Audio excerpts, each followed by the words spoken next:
hard was Typo. Back straight quarter, 27 and 3. Here we are, Albion Park, the creek. Beautiful sunny afternoon. There's plenty of news. There always is. Chris, good afternoon to you. Yeah, Darren, good afternoon to you. We're cooking with gas, and there is a lot of news, and hopefully there's going to be a lot of news coming our way from Sydney on the weekend. Tab Eureka, world's richest race.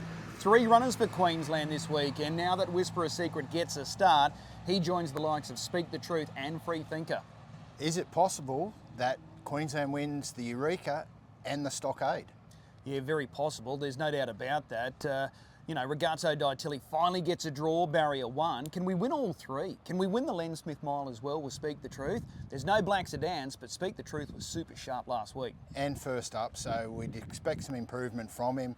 Definitely every chance that that could happen. And even if Dangerous were happen to win the Stockade, we'll take that as a Queensland win. And we'll take it if either Don Hugo or I Keep Smiling win the Eureka as well, because all of their foundation work for this race has been done up here under the care of Ricky Thurlow, so we'll claim that one as well.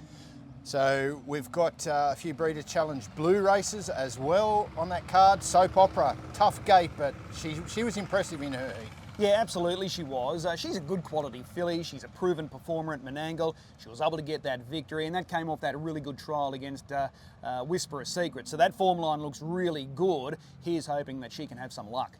So the Breeders' Challenge finishes, the Blue Series, then they have their main series comes around.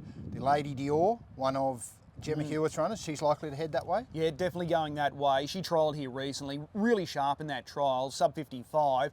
Brendan Barnes took the drive. Now, Brendan Barnes is bound for a holiday in North America. He could be driving over there as well. He's going over there for the jug. I think he's going with his dad, Al. So we'll look out and see if he takes any drives, but he has to be back in time to partner the Lady Dior. I think they're looking at a heat at Newcastle.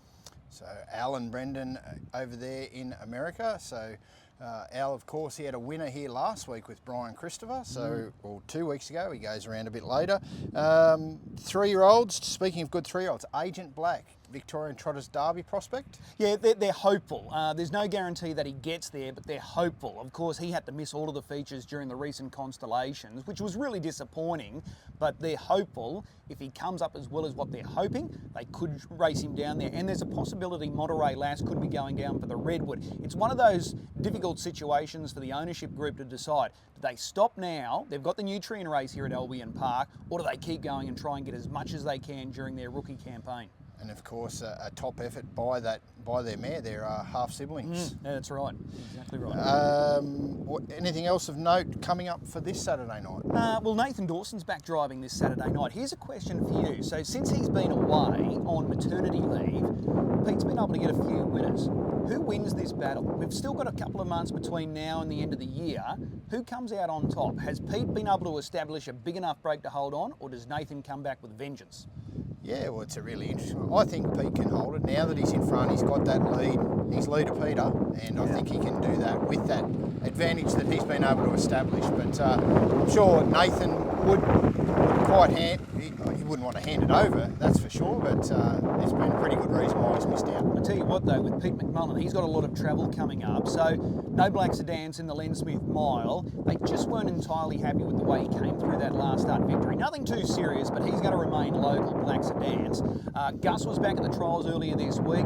He's a nomination for the Dominion on New Zealand Cup Day, so they're going to do some travelling with him. Duke of Scotland won a trial here earlier in the week. He's getting set for the Carousel Series in Sydney, and then RDB Mickey, who's back in action on Saturday night, Victoria Oaks bound, and the janitor who won here on Tuesday, he could be Victoria Derby bound, so there's a lot of travel coming up. Yeah, a lot of action there for the Turpin McMullen stable. I noticed Funny Face, formerly in their care. She's had a stable change, as has Hot and Treacherous. So they're both new trainer here in Queensland. Barb Barry, first training win, or Metro training win for 4 years on Saturday night. She's a Bonnie Sheila. She's got this horse flying. Yeah, absolutely. A deserving winner last Saturday night, doing all the work. She's a tough mare, and it was good to see her get that victory. So didn't realise it was that long between drinks for Barb. Speaking of new trainers back in the scene, last Sunday at Marburg, Gary Bond was back in the driver's list, partnering a winner, Calculated Risk, so don't be shocked to see his name bob up in form guides. Yeah, well, he had a super team there going some years back. Super Falcon, I think, is one that Smarty bugs Jones. around. Yeah, so good to see new participants or old participants on their way back. Yeah. Anything else we can report on? The Vicar of Dibley, a winner last Saturday night, well driven by Angus Garrard, got the spoils down there. She's a high quality mare. Seems like she's going to relish that style of racing in Menangle. So here's hoping she can get a few more before they make the trip back home, the Garrards. But it was good to see them with that win last week with the Vicar of Dibley. Yeah, absolutely. And a few owners in that group who would never have had a Menangle or a Metropolitan win. So good to see there. Just finally, Bronski Delight sold. Looks like Victorian connections have now purchased her. So I think primarily for that broodmare value that she possesses. She's a half-sister to Speak the Truth, so don't be shocked to see Bronski Delight eventually make her way to Victoria. Yeah, super family, that Bronski gorgeous family, so yeah, I'm sure she'll do a good job, as they all have. Yeah, absolutely. I think that's it. That's it. That's the weekly wrap. That's the